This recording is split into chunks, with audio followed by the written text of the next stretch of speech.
ঠাকুরগাঁও জেলা রানী শঙ্কল থানার অন্তর্গত বনগাঁও আবু জাহিদ উচ্চ বিদ্যালয় মাঠে ইসলামী রেনেসা পাঠাগারের উদ্যোগে আয়োজিত দ্বিতীয়তম বাৎসরিক তাফসিরুল কোরআন মাহফিলের স্বনামধন্য সভাপতি জনাব আলহাজ নজরুল ইসলাম, সহসভাপতি জনাব আলহাজ কাজী আয়ুব আলী সরকার, প্রধান অতিথি মাননীয় জাতীয় সংসদ সদস্য জনাব Hafiz Uddin Ahmed, guest of honour সাবেক সংসদ সদস্য জনাব মোহাম্মদ জাহিদুর রহমান জাহিদ ভাই, উপজেলা পরিষদের সম্মানিত চেয়ারম্যান জনাব শাহরিয়ার আজম মুন্না, অধ্যাপক মোহাম্মদ সাইদুল হক, সভাপতি বাংলাদেশ আওয়ামী লীগ রানী শঙ্কল উপজেলা ও সাবেক উপজেলা চেয়ারম্যান, বিশেষ অতিথিবৃন্দ, অনেক মানুষের নাম দেখতে পাচ্ছি। আমরা এই প্রচন্ড গরমে এমনিতে কষ্ট পাচ্ছি। সম্মানিত অতিথিদের জন্য একবারে দোয়া করছি, ওরফানা আলাকা যিকরাক, আল্লাহ এদের মর্যাদা সম্মান দুনিয়া আখিরাতে যেন উভয় জাহানে বাড়িয়ে দেন, বলেন আমিন। এতক্ষণ যারা আলোচনা রাখলেন, দিনাজপুরের কৃতি সন্তান মাওলানা হারুনুর রশিদ, মঞ্চে বসা আছেন মাওলানা হুসাইন আহমেদ মাহফুজ সহ নাম না জানা সম্মানিত ওলামা ইকরাম, সামনে বসা মুসলমান ভাইরা, পর্দার আড়ালে সম্মানিত মা এবং বোনেরা, প্রশাসনের ভাইরা, প্রাণ প্রিয় ঠাকুরগাঁওবাসী। আসলে অনুষ্ঠানগুলো এ সময় হয় না, জোর করে এভাবে হয় না, আর জায়গা নেই আশপাশে, মানুষ বসবেই বা কোথায়?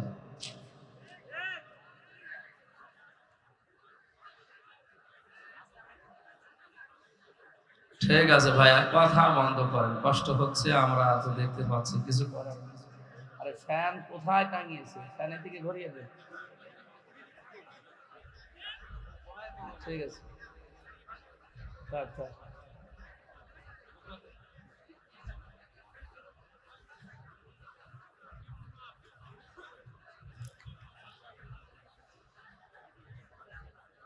হ্যাঁ ছেলেরাই যারা ভেতরে আছে বেরিয়ে যাও, যতটা দূর যাও। কোরআন শোনার জন্য যে বিশেষ কিছু নিয়ম নীতি কোরআন নিজে দিয়েছে, সেগুলো একটু ফলো করা দরকার। ওয়াইদা কুরিয়াল কুরআনু ফাসতামিউ লাহু ওয়া আনসিতু লাআল্লাকুম তুরহামুন। এখানে এসেছি প্রত্যেকের মনে এই বিশ্বাস যে আল্লাহর রহমত পাবো। আল্লাহ তাআলা এই রহমত নাযিল করার জন্য শর্ত দুইটা দিয়েছেন। যখন কোরআনের আলোচনা শুরু হবে, চুপ থাকবা আর শুনতে থাকবা। চুপ থাকাও শুনতে থাকা, দুইটাই আল্লাহর নির্দেশ। দুইটাই কি? ফাসতামিউ লাহু ওয়া আনসিতু। সুতরাং আমরা কষ্ট হলেও চুপ থাকি এবং শুনি। ঘন্টা খানেক সময় নেব ইনশাআল্লাহ। আজকে একটা নতুন বিষয়ের উপরে কথা বলবো।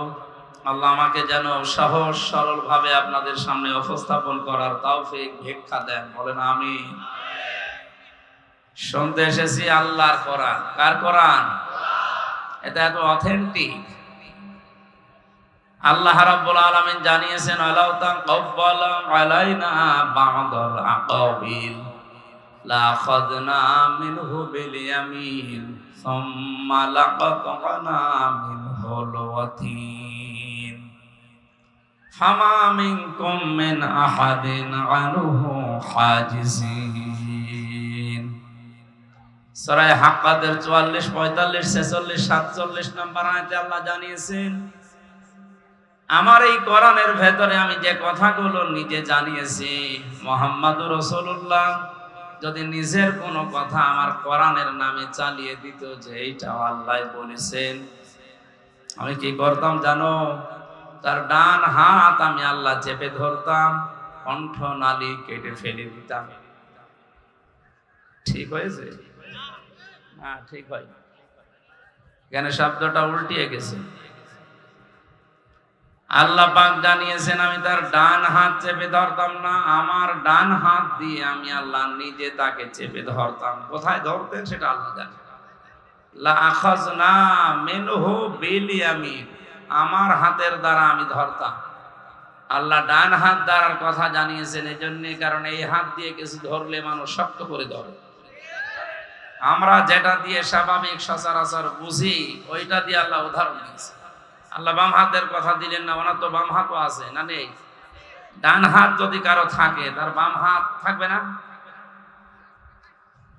আল্লাহ তাআলা বাম হাতের কথা না জানিয়ে ডান হাতের কথা দিলেন এই কারণে, যেহেতু মানুষ ডান হাত দিয়ে কোনো কিছু ধরলে শক্ত করে ধরে, আল্লাহ পাকও আমাদেরকে সচরাচর এটা বুঝি, এ কারণে তিনি ডান হাতের কথা জানালেন যে আমি ধরতাম আমার মুহাম্মদ রাসূলুল্লাহকে খুব শক্ত করে, শুধু ধরে শেষ করে দিতাম না, সুম্মা লাকাতনা মিনহুল ওয়াতিন, আমি তার কণ্ঠনালী যেটা দিয়ে কথা বলে এটা কেটে ফেলে দিতাম। ও ঠাকুরগাঁওবাসী, একটু বিবেক খাটান তো। আকাশের নিচে জমিনের উপরে যার স্থান, আল্লাহর পরে যার মর্যাদা, কোনদিন আল্লাহ তাকে ধমক দিয়েও কথা বলেননি, নাম ধরেও ডাকেননি, নাম ধরে ডেকেছেন, সঙ্গে সঙ্গে রিসালাতের ঘোষণা দিয়েছেন। এইরকম মর্যাদা সম্পন্ন মানুষকে যদি বলে আপনাকে আমি ডান হাত দিয়ে চেপে ধরতাম, কণ্ঠনালী যেটা দিয়ে কথা বলেন ওইটা কেটে ফেলতাম, আর এখান থেকে বাঁচানোর মতো আমি আল্লাহর হাত থেকে আপনাকে কেউ রক্ষা করার মতো ছিল না।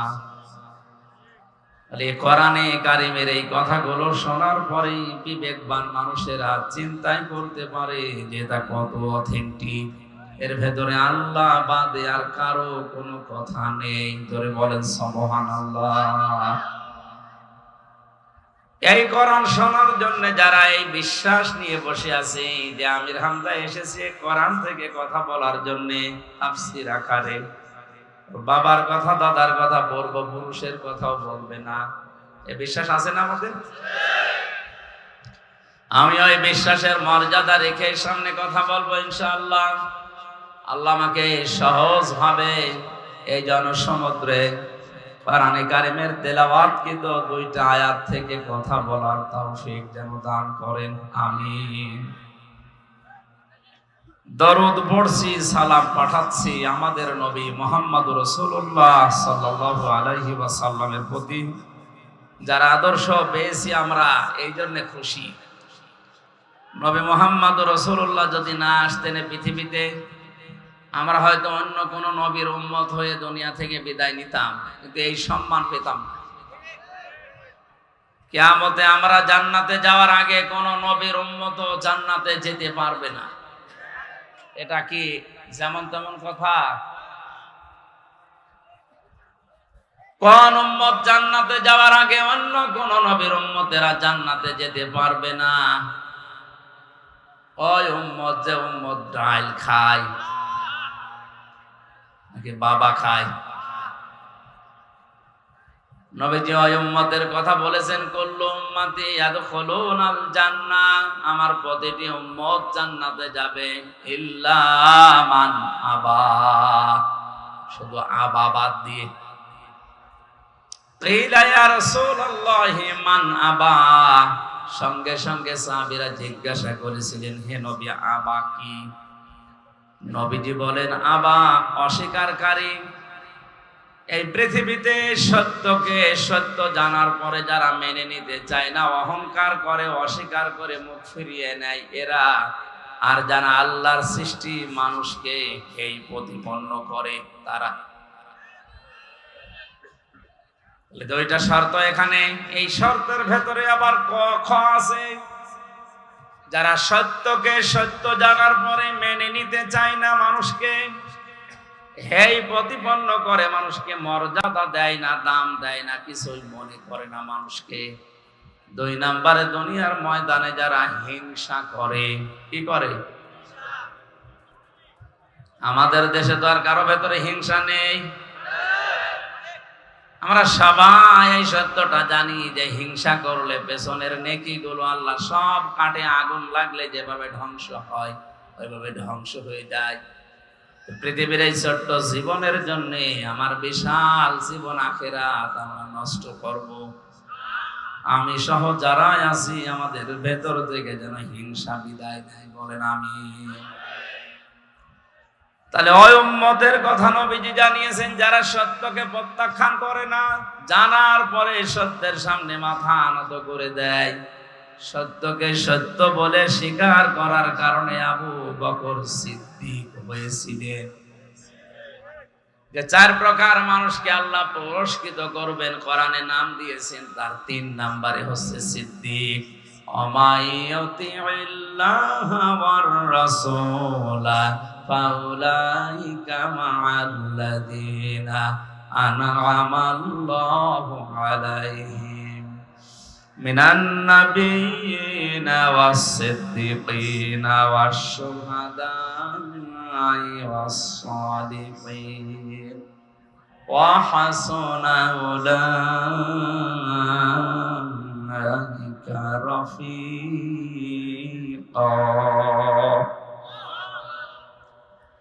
সূরা নিসার ভেতরে আল্লাহ জানিয়েছেন, যারা আল্লাহ এবং রাসূলের আনুগত্য করে মহান আল্লাহ ওই মানুষদেরকে পুরস্কার দেবেন। তাদের ভেতরে 1 নম্বরে যারা নবীরা, সিদ্দিকরা, শহীদরা এবং সালিহিন নেককার বান্দারা। আমরা যেহেতু নবী হতে পারবো না কোনোদিন, কিন্তু বাকি 3টা অপশন আমাদের জন্য কিয়ামত পর্যন্ত খোলা আছে। কথা বলেন না কেন? আমরা সিদ্দিক হতে পারবো। হযরতে আবু বকর সিদ্দিক যেমন সত্যকে সত্য জানার পরে পৃথিবী একদিকে আর তিনি একদিকে বিশ্বাস করে নিয়েছিলেন, ওই জামানায়ও কিন্তু সত্যকে সত্য জানার পরে আবু জেহেল তার দলবল হাসি তামাশা করেছিল। হযরতে আবু বকর এই সত্য মেরাজের কথা বিশ্বাস করার কারণে মহান আল্লাহর নবী তাকে শুধু আবু বকর রাখেননি, সিদ্দিক বানিয়ে দিয়েছেন।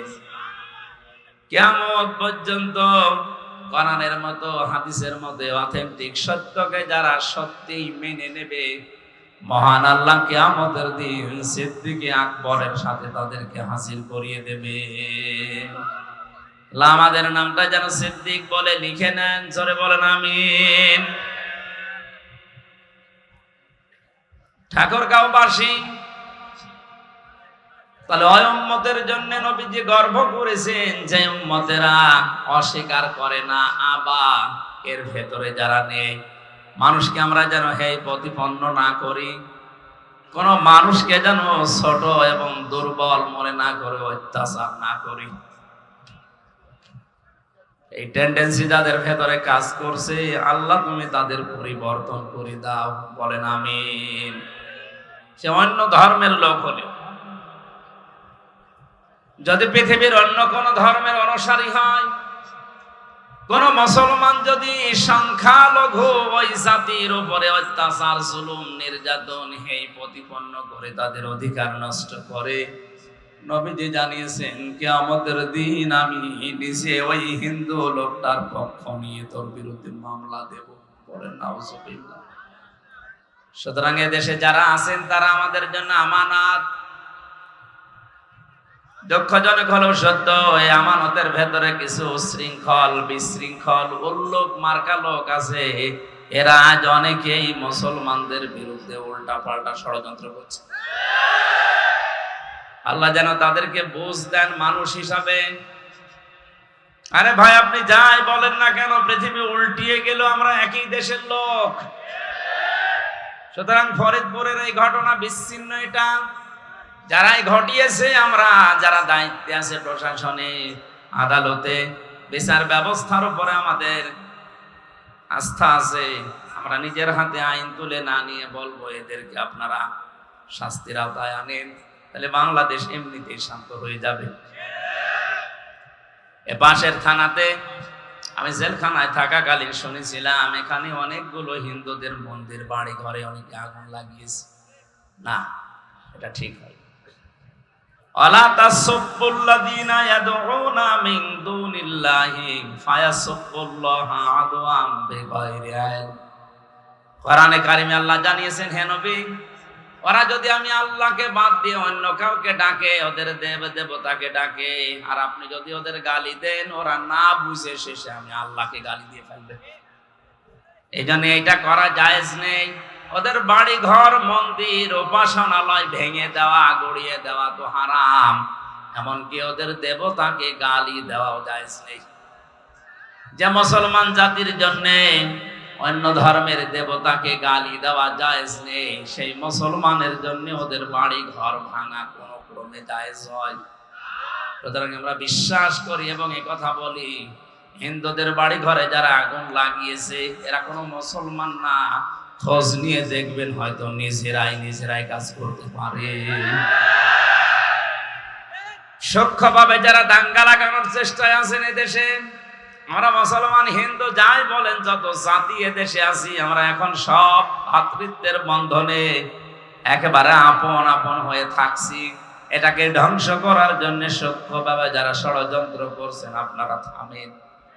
একবার যদি দেশের জনগণ জেনে ফেলে যে আপনি দাঙ্গাবাজ, শেষে তার কাটাও পার হতে পারবেন না।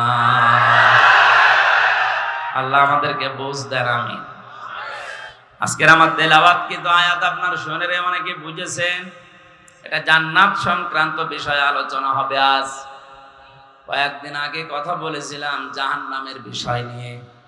আজকে আমরা কথা বলবো জান্নাত আল্লাহ পাক বানিয়েছেন একটা, তার স্তর দরজা বানিয়েছেন 100টা। কয়টা? সচরাচর আমরা যেগুলো জানি 8টার নাম। আমার এই যে লিখিত বই আমি জান্নাত নিয়ে লিখেছিলাম, 120 পৃষ্ঠার ভেতরে প্রায় 100টার উপরে কোরআন থেকে জান্নাতের স্তর আমি বের করতে পেরেছি। আজকে আমি আয়াত হিসাবে যতটুকু পড়েছি চেষ্টা চালাবো আমার এই জান্নাতের 8টা অন্তত দরজা দিয়ে কারা কোন কাজ করলে আল্লাহ তাদেরকে প্রবেশ করাবে, এটা যেন আমরা অন্তত সর্বোচ্চ যে দরজার নাম জান্নাতুল ফেরদাউস, এখানে দিয়ে যেতে পারি। নবীজি আমাদের এই লোভনীয় বস্তু সম্পর্কে আদেশ দিয়েছেন, তোমরা জান্নাত কামনা করো আল্লাহর কাছে। অথচ চট্টগ্রাম, সিলেট এই দুই বিভাগে অনেক ভণ্ড বের হয়েছে। আমি জান্নাত চাই না, জাহান্নামও চাই না। একটা কথা হলো, তুই তো বলতে পারিস যে আমি জাহান্নামে যেতে চাই না, আল্লাহ তুমি আমাকে ক্ষমা করো।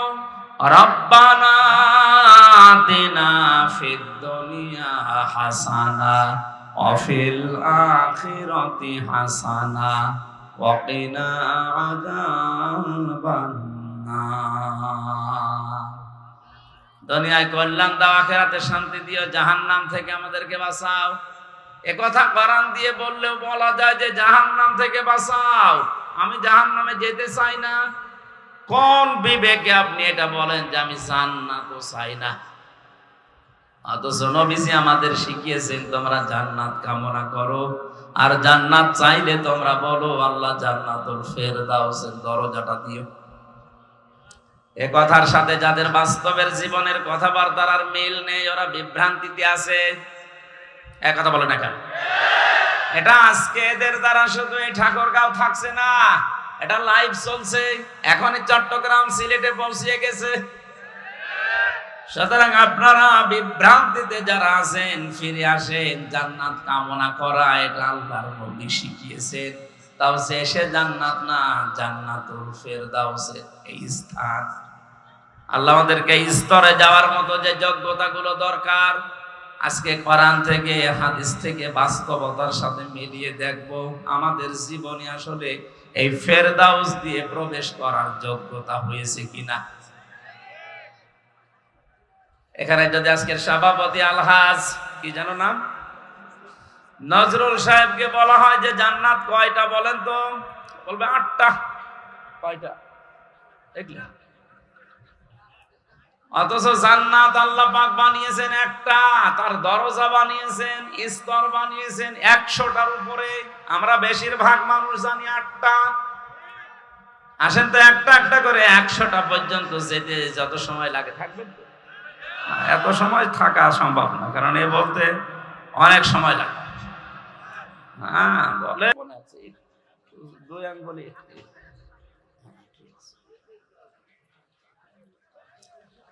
যেটা কামনা করার জন্য নবীজি আমাদের শিখিয়েছেন তার নাম জান্নাতুল ফেরদাউস।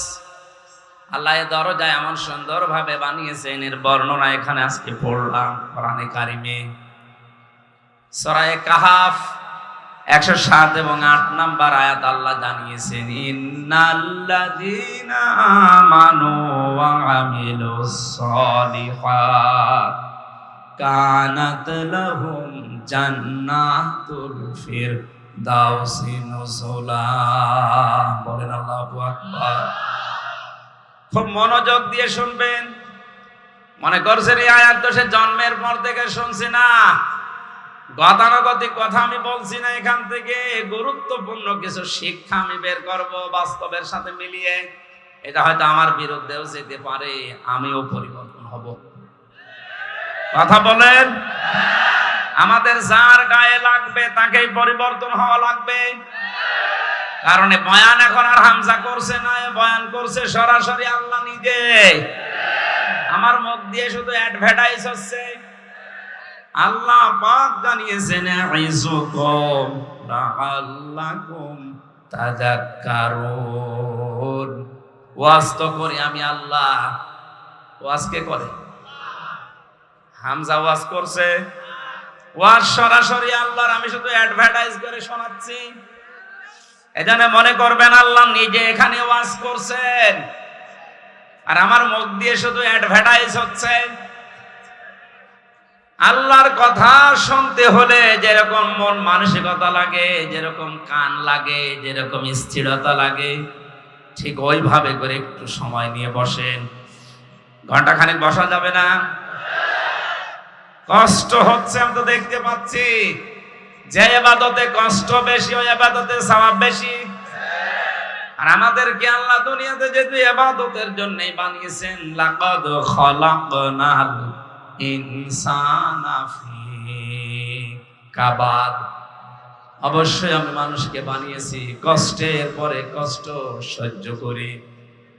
ইয়া আইয়ুহাল ইনসানু ইন্নাকা কাদিহুন ইলা রাব্বিকা কাদহান ফামুলাকি। হে পৃথিবীর মানব মণ্ডলী, তোমাদের রব পর্যন্ত পৌঁছাতে হলে কঠোর পরিশ্রমের মাধ্যমে পৌঁছানো লাগবে।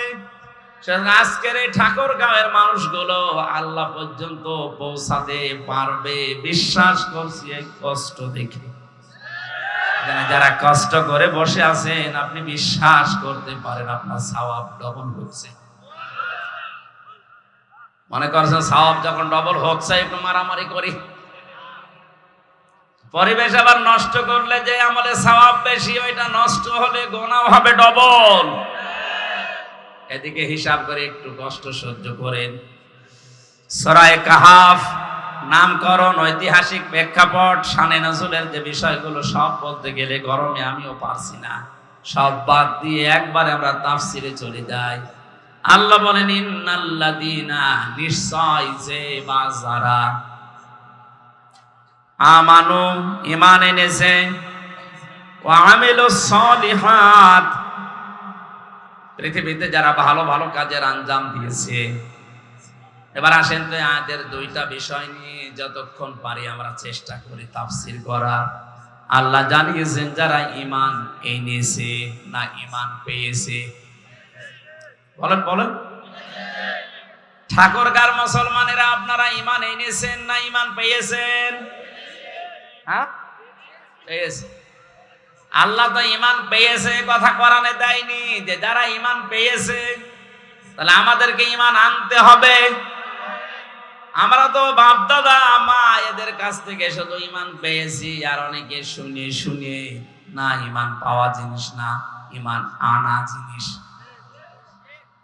আমরা আজকে ঈমান আনতে চাই। আমানতু বিল্লাহি কামা হুয়া বিআসমাইহি ওয়া সিফাতিহি ওয়া ক্বাবিলতু জামিয়া আহকামিহি ওয়া আরকানি।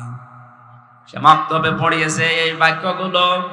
ওই সময় বুঝি না, এখন দেখি দুনিয়া আখিরাত সব এই বাক্যের ভেতরে ঢুকিয়ে আছে। কেউ যদি বলে আমানতু বিল্লাহ, আল্লাহ আমি ঈমান এনেছি, আল্লাহ পাক বলেন চারটা কথা তোর জীবনে থাকা লাগবে। কয়টা? আবার বলেন তো আমরা ঈমান এনেছি না ঈমান পেয়েছি? যারা ঈমান পেয়েছেন তারা ঈমান আনেন। কিভাবে ঈমান আনবেন? হযরতে বেলাল যেভাবে ঈমান এনেছিলেন, হযরতে খাব্বাব যেভাবে ঈমান এনেছিলেন, ওনারা ঈমান আনার পরবর্তী শব্দ কি? কামা হুয়া।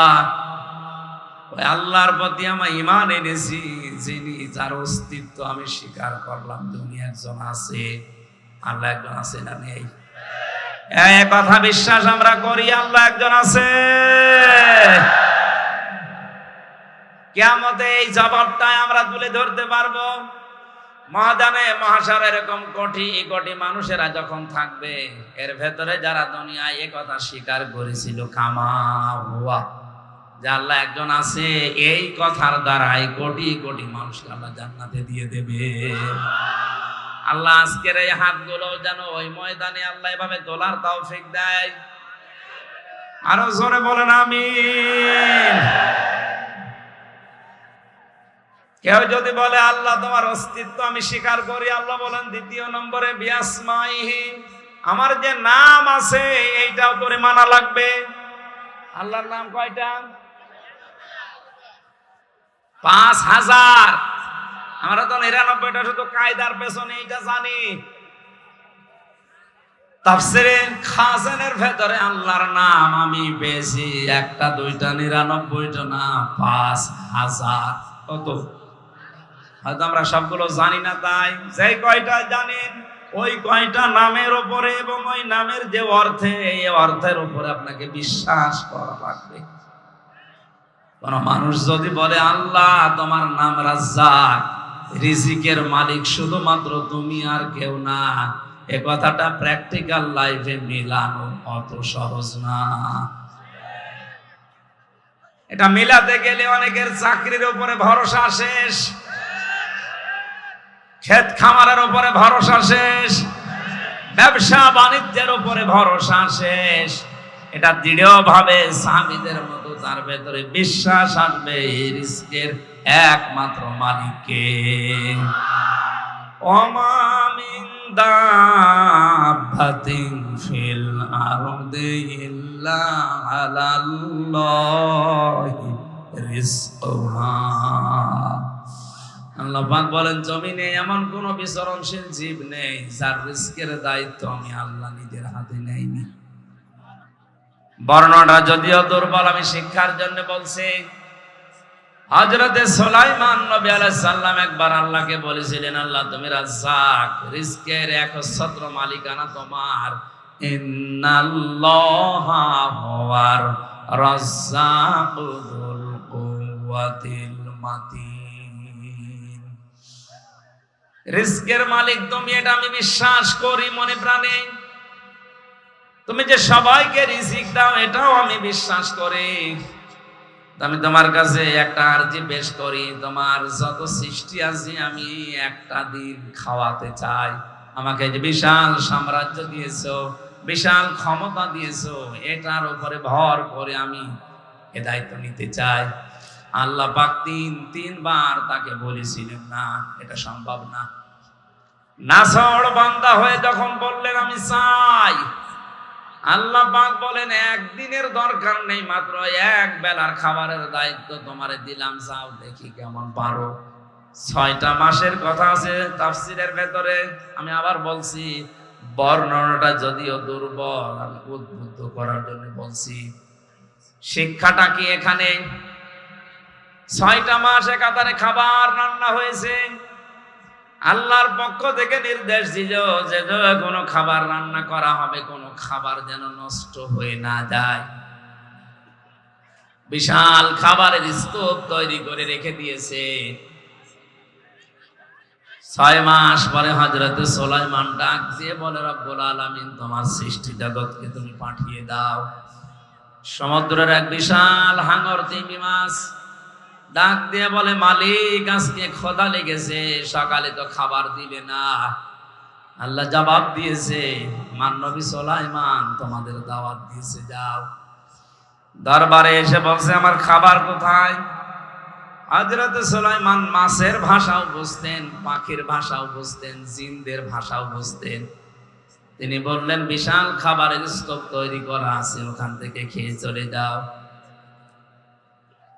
তাফসিরে মুফাসসির লিখেছেন, বিশাল খাবারের যে পাহাড় তৈরি করা ছিল, ওই বিশাল মাছ এসে শুধু এক লোকমাতে শেষ করে দিয়েছে।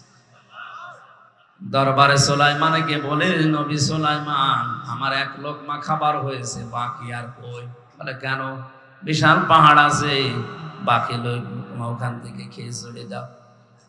মা জবাব দিয়েছে, বাদশাহ, যে খাবার ছিল ওটা আমার এক লোকমা হয়েছে, ওই রকম প্রতিদিন 3 লোকমা করে বিশাল সাগরে আল্লাহ আমারে খাবার পৌঁছায়। সুলাইমান নবী সাজদা পড়ে ডাক দিয়ে বলে, রব্বুল আলামিন, তুমি যে রাজ্জাক, এটা আমি শুধু বিশ্বাস করতাম, আজকে চোখে দেখলাম। তুমি ছাড়া রিজকের দায়িত্ব পালন করা পৃথিবীর কারো জন্য সম্ভব না। এজন্য যে মানুষেরা বিশ্বাস করে আল্লাহ রাজ্জাক, আল্লাহর নাম আছে বিআসমাইহি, তাদের ভেতরে রিজকের ভয় উঠে যায়। ও মানুষগুলো আমেরিকাকে, রাশিয়াকে, চীনকে, ভারতকে রিজকের মালিক মনে করে না। আর বাংলাদেশে এই শ্রেণীর মানুষ মাত্র 100 জনে 15 জন। আমার কথা বোঝেন আপনি? যখন এই বিশ্বাসে বিশ্বাসী মানুষ 100 জনের 15 জন না, 51 জন পর্যন্ত তৈরি হয়ে যাবে যে বিআসমাইহি, আমি এমন আল্লাহর উপর ঈমান এনেছি যার অস্তিত্ব আছে, যার নাম আছে, 5000 নামকে আমি মনে প্রাণে বিশ্বাস করি এবং মেনে নিয়েছি। রিজকের দায়িত্ব তখন ভারতকে দেবে না, চীনকে দেবে না, আমেরিকাকে দেবে না, রাশিয়াকে দেবে না। আল্লাহ ছাড়া রিজকের দায়িত্ব কারো হাতে নেওয়া সম্ভব না। এই কাহিনীটা শোনার পরে ওর বিশ্বাস আরো বেড়ে যাবে। দেশের দায়িত্বে যারা আছেন, কারো উপরে ভয় না পেয়ে রিজকের মালিক আল্লাহকে মনে করে সঠিক পথে কোরআনের দিকে ফিরে আসা দরকার। মহান আল্লাহ আমাদেরকে এখনো রিজিক ওইভাবে পৌঁছাতে পারে। আমরা এই ভয়টার কারণে আজ সত্যকে সত্য বলে তুলে ধরতে পারি না। এই কথা বলেন না কেন? 57টা মুসলমান রাষ্ট্র দুনিয়ায়, আমাদের প্রধানমন্ত্রী অন্তত সেইভাবে একটু প্রতিবাদ জানিয়েছে এই নিকৃষ্ট জাতি ইহুদিদের বিরুদ্ধে। 57টা মুসলমান রাষ্ট্রের প্রধানরা যদি এতটুকু জানাতো, দেখ ইরান একটা কাজ করছে, সবাই যদি এভাবে রিজকের দায়িত্ব আল্লাহ, তুমি একমাত্র মালিক, একথা বিশ্বাস করে আমেরিকাকে ভয় না করে, রাশিয়া, চীন, ভারতের উপরে ভরসা না করে আল্লাহর দিকে ফিরে আসতাম, আল্লাহর কসম ওই মানুষগুলো এমনিতে আল্লাহ মুক্ত করে দিত। তাদের নিজেদের আপন জায়গা তারা বসবাস করতে পারবে না, উড়ে এসে জুড়ে বসে আজ ওদেরকে দুনিয়া থেকে বিদায় করে দিচ্ছে। আমার কথা গভীরে যাচ্ছে, কিন্তু আপনি চিন্তা করলেন, আমরা কিন্তু ঈমান পাইনি, আমরা ঈমান আনছি এখন। আর ঈমান আনার প্রথম পদ্ধতি আল্লাহর অস্তিত্ব স্বীকার করা, আল্লাহর নামগুলো বিশ্বাস করা এবং প্রতিটি নাম প্র্যাকটিক্যাল লাইফে মিলানো। আপনি যেমন রাজ্জাক হিসাবে আল্লাহকে মেনে নিয়েছেন, হাকিম হিসাবে আল্লাহকে মানা লাগবে। হাকিম মানে বিচারক, হাকিম মানে বিচার করার একমাত্র ক্ষমতা কার? আলাইসাল্লাহু বিআহকামিল হাকিমিন। আল্লাহ পাক বলেন, আমি কি সর্বশ্রেষ্ঠ বিচারক না? আল্লাহর বিচার বাদ দিয়া যারা নিজেদের মন মতো বিচার করছেন, আপনি শুধু ঈমান পেয়েছেন, ঈমান আনেননি। আমার মনে হয় কথার অর্থ আপনি না বুঝে আন্দাজে চিল্লালেন। এক কথা বলছেন,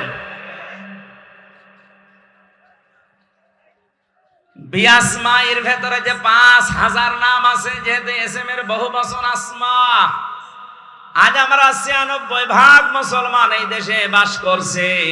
সত্যিই যদি আমরা এই আয়াত অনুযায়ী ঈমান না পেয়ে ঈমান আনতাম, আল্লাহর কসম আল্লাহর আইনগুলো দ্বারা বিচার আমরা দেখতে পেতাম। নবীজিকে আল্লাহ জানিয়েছেন ফালা রাব্বিকা লা ইউমিনুনা হাত্তা ইউহাক্কিমুকা ফীমা শাজারা বাইনাহুম সুম্মা লা ইয়াজিদু ফি আনফুসিহিম হারাজাম মিম্মা কাদাইতা ওয়া ইউসাল্লিমু তাসলিমা। সূরা নিসার 65 নম্বর আয়াতে আল্লাহ জানিয়েছেন, হে নবী আপনার রবের নামের কসম। কসম করছেন কে? কার নামে? আল্লাহ নিজেই তার নিজের নামে কসম দিচ্ছেন। তার মানে কথাটা শক্ত। আমি যদি এখন আমার নিজের বংশের নামে, আমার বাবার নামে, আমার নাম হামজার নামে কসম দিয়ে থাকি, বুঝতে হবে বিষয়টা বড় শক্ত বিষয়। আল্লাহ নিজেই বলেন ফালা ওয়া রাব্বিকা, হে নবী আপনার রব কিন্তু তার নিজের নামে শপথ করছেন। লা ইউমিনুনা, কখনো আপনার ঈমান আনা হয়নি, আপনি মুমিনই হতে পারেননি। হাত্তা ইউহাক্কিমুকা ফীমা শাজারা বাইনাহুম, যতক্ষণ পর্যন্ত নিজেদের ভেতরে কোনো বিষয়ের বিচারক হিসাবে আমি নবী মুহাম্মদ রাসূলুল্লাহকে তোমরা না মানবে। শুধু মেনে নিলেই হবে না, স্বতঃস্ফূর্তভাবে আনন্দ চিত্তে মানা লাগবে। আজ যারা নবীজির বিচার ব্যবস্থাকে, আল্লাহর পাঠানো বিচার ব্যবস্থা মানেন না, আল্লাহর কসম আপনার ঈমানে সমস্যা এখনো লেগে আছে। আশা করছি আপনি ঈমান পেয়েছেন, ওটা হবে না, ঈমান আজকে আনবেন। কথা বলেন না কেন? ঈমান আনতে হলে আল্লাহর নাম আছে, শুধু বিশ্বাস করে শেষ। প্রতিটি নামের অর্থের সাথে মিলিয়েবেন নিজের জীবনকে। হিন্দুরা 12 মাসে 13 পূজা করে, 33 কোটি দেবতা তাদের। কত? হয়তো অনেক হিন্দু ভাইরা তাদের দেবতার নামও জানে না, কিন্তু বিশ্বাস করে যে দেবতার সংখ্যা কত। বলেন না কেন? আমাদের যে আল্লাহ মালিক কয়জন? নাম কত? আমি বললাম না প্রতিটি শব্দ থেকে আমরা শিক্ষা নেব। এবার আসেন শিক্ষাটা কি। যদিও এই রংপুর বিভাগের জন্য এটা প্রযোজ্য না, এটা রংপুর না, এটা রাজশাহী কি চট্টগ্রাম আর সিলেটের গেলে বলা যেত আলিল্লাহিল আসমাউল হুসনা ফাদউহু বিহা ওয়া দারুল্লাযীনা ইউলহিদুনা ফি আসমাই সায়াজজাউনা মা কানু ইয়ামালুন। সূরা আরাফ 9 নম্বর পারা 13 নম্বর পৃষ্ঠা 4 নম্বর লাইনের 180 নম্বর 81 নম্বর আয়াত। এটা তাফসিরে ফি জিলালিল কোরআনে সাইয়্যিদ কুতুব লিখেছেন। আল্লাহ পাক বলেন আমার অনেক নাম আছে, যে কোনো নামে পারো আমাকে ডাকো, কিন্তু সাবধান, আমার নাম যারা পরিবর্তন করে ফেলে, আমার নাম যারা ইলহাদ করে, উলট পালট করে, তাদের সাথে তোমরা আমাকে ডাকবা না। কে বলছেন? সুতরাং আল্লাহ আল্লাহ বলতে বলছে, যারা হো হো বলে তাদের সামনে মিলে মিশে আর ডাকা যাবে না। এবং আল্লাহর নাম যারা পাল্টিয়ে অন্য নামে ডাকে, এক কথা বুঝতেছে? কিছুক্ষণ সুবহানাল্লাহ আলহামদুলিল্লাহ এরপরে শুরু করে দেয় ইয়া আলী বাবা, শাহ আলী বাবা, দয়াল বাবা, খাজা বাবা। এত স্পষ্ট কথাগুলো নাম ধরে বলার পরও যদি ঠাকুরবার মানুষগুলো না বোঝে, আমার মনে হয় এদের বিবেকের উপরে কুকুরে পোশাক করছে। আর কিভাবে বলা যায় বলেন তো? আল্লাহ নিজে বলছেন আমার অনেক সুন্দর নাম আছে, যে নামে পারো ডাকো, কিন্তু আমার নাম যারা উলট পালট করে ফেলে, আমার নামের সাথে যারা অন্য কিছু মিলায়, ইলহাদ মানে কি? উল্টা পাল্টা করে ডাকা। তাদের সাথে মিলে তোমরা আমি আল্লাহকে ডাকবা না। এই আয়াত তো আমি এখন বানালাম। বলেন, আল্লাহর নাম আছে একটা দুইটা না, আমরা শুনলাম তাফসীরের ভাষা দিয়ে 5000। আপনার যদি মনে হয় যে আল্লাহ আল্লাহ বলতে কিছুক্ষণ ভালো লেগেছে, এবার আল্লাহ বলবো না রহমান বলবো, বলেন, কোনো অসুবিধা নেই। আপনি বলেন ইয়া রহমান ও ইয়া রহিম বলেন, অসুবিধা নেই। কিন্তু আল্লাহর নামের সাথে অন্য কাউকে আপনি মেলাতে পারবেন না। ইয়া খাজা, ইয়া খাজা, আল্লাহর কোন নাম আছে? ইয়া আলী বাবা, ইয়া আলী বাবা কোন নাম আছে? এমনকি চট্টগ্রাম বিভাগে অনেকে রাসূলের মহব্বতের নাম দিয়ে বিশ্ব নবীর নাম নিয়ে ওরা জিকির পর্যন্ত বানিয়ে ফেলেছে। ইয়া রাসূলুল্লাহ, ইয়া রাসূলুল্লাহ, ইয়া রাসূলুল্লাহ ডাকতেছে, কবিরা গুনাহ হবে আপনার। রাসূলের নামে শুধু দরুদ পড়া যায়, জিকির করা যায় না। জিকির করা যায় কার নামে? আমি আবার বলছি, আমরা যারা ঈমান পাইনি, ঈমান এনেছি, তারা আমার আল্লাহর অস্তিত্বকে যেমন স্বীকার করলাম, আল্লাহর নাম আছে এইটাও স্বীকার করা, এবং প্রতিটি নামের সাথে আমার প্র্যাকটিক্যাল লাইফ মিলানো।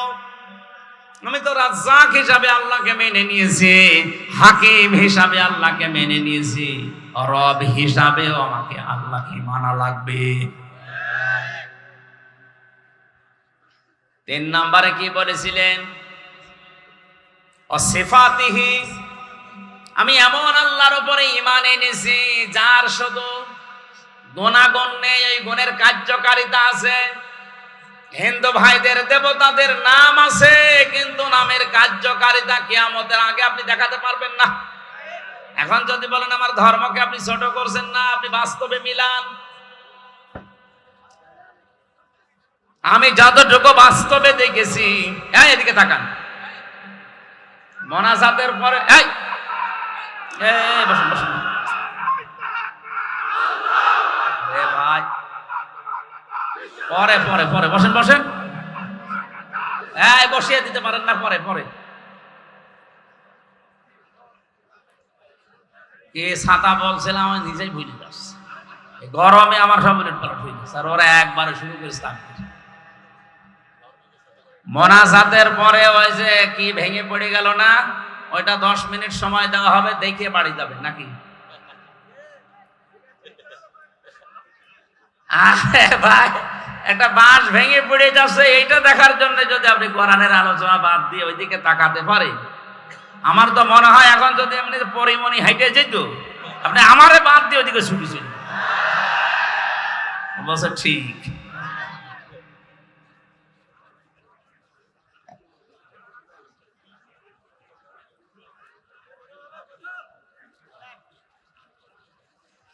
মুসলমান ভাইরা, আমরা বোঝাচ্ছিলাম আল্লাহ রাব্বুল আলামিন যে নামগুলো নিয়েছেন, নামের সাথে আমরা পরিচিত হয়েছি, গুণাগুণের সাথে। এক সাহাবী নবীজির কাছে আসলেন, নবীজি তাকিয়ে দেখেন তার কাঁধের উপরে একটা মূর্তি, তার নাক ভাঙা, মাটি দিয়ে মূর্তি বানিয়েছে, নাক ভেঙে। নবীজি বললেন, তোমার ওর দিকে তাকিয়ে বললাম, তুই খোদা না হুদা? কুকুরের পোশাক থেকে নিজের বাঁচাতে পারো না, আমি বিপদে পড়লে আমার বাঁচা বাকি দিয়ে। রাসূল রাগ করে ওরে দিয়েছি এক আছাড়, ওর নাক ভেঙে গেছে। নবীজি বলেন, আমার কাছে কেন এসেছ? লোকটা বলে, ইয়া রাসূলুল্লাহ, এদের অসারতা, এদের কল্প কাহিনী, এদের মিথ্যাচার, এদের অজ্ঞতা, এদের সব আমার কাছে এখন স্পষ্ট। এরা কিচ্ছু করতে পারে না, বেকার আমি সময় নষ্ট করেছি। আজকে আমি আলোর সন্ধান পেতে চাই, মেহেরবানি করে আমি আপনার কাছে কালেমা পড়তে চাই, পড়িয়ে দেন। আজ যারা মানুষ হিসাবে এলাকায় বসবাস করছেন, অন্য জাতিতে যারা আছেন, চ্যালেঞ্জ দিলাম, আপনি যে নাম দিয়েছেন আপনার দেবতার, ওই নাম পর্যন্ত শেষ, নামের কোন গুণাগুণ কার্যকারিতা আপনি দেখাতে পারবেন না। মনে করেন দুর্গা ফসলে বরকত দেয়, দুর্গা রেখে আপনি ফসলের ভেতরে রেখে আসেন, ফসল সহ দুর্গা চুরি হয়ে যাবে। আমি কি বানিয়ে বলছি? এই যে মোবাইল ঘড়িটা, যদি মনে করেন দুর্গা এটা পাহারা দেয়, আপনি এই ঘড়ি সহ দুর্গা এখানে রেখে চলে যান, সকালে এসে দেখবেন দুর্গাও নেই, ঘড়িও নেই। আমরা এমন আল্লাহর উপরে ঈমান এনেছি, তার এমন নাম আছে, নামের গুণাগুণ আছে। মহান আল্লাহর যতগুলো নাম আছে, শুধু নাম নিয়েই বসে নেই, প্রতিটি নামের গুণাগুণ এবং কার্যকারিতা আছে। আমাদের ঈমান অনুযায়ী হয়তো আমরা দেখতে পাই না, তাই বিশ্বনবী দেখতে পেয়েছিলেন। বদরের ময়দানে দুহাত উঁচু করেছিলেন এমন ভাবে, তার এই বগলের সাদা জায়গা পর্যন্ত দেখা যাচ্ছিল। বিশ্ব নবী ওই দিন দোয়া করেছিলেন, হে রব 313 জন নিয়ে এসেছিলাম, একটাও কেউ দেখতে পায় না, কোথায় তারা? হযরতে আবু বকর নবীজিকে চাদর উপরে দিয়ে দিলেন শরীরের, ডাক দিয়ে বলেন, হে নবী আপনার 313 জন সাহাবী একটাও মারা যায়নি, সবগুলো বাতিলের ভেতরে বন্টন হয়ে গেছে।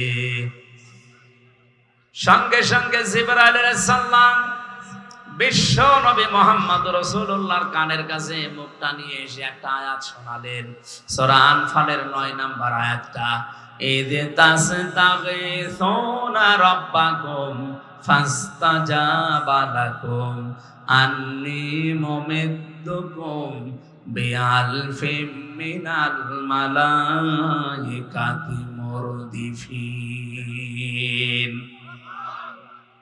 হে নবী আপনার কান্না বন্ধ করেন, শুধু আকাশের দিকে একটু চোখটা তুলে দেখেন, আল্লাহর সাহায্য আল্লাহ তার রব নামের কারণে পাঠিয়ে দিয়েছে।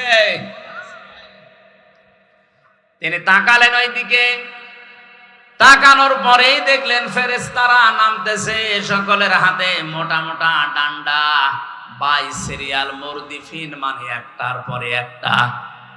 নবী এবার মুস্কি হেসেছিলেন, আল্লাহ পাঠিয়েছে কত? আল্লাহ পাক বলেন 1000। নবীজির মন শান্ত হয়নি, আল্লাহ পরবর্তীতে আয়াত নাজিল করে বললেন 3000। এরপরও নবীজি সান্ত্বনা পাচ্ছিলেন না। আল্লাহ পাক সর্বশেষ সূরা আলে ইমরানে আয়াত নাজিল করে জানালেন, হে নবী আমি 5000 পাঠিয়েছি। বদরের ময়দানে আপনার সৈনিক মাত্র 313 জন, আর ওরা গেছিল 1000।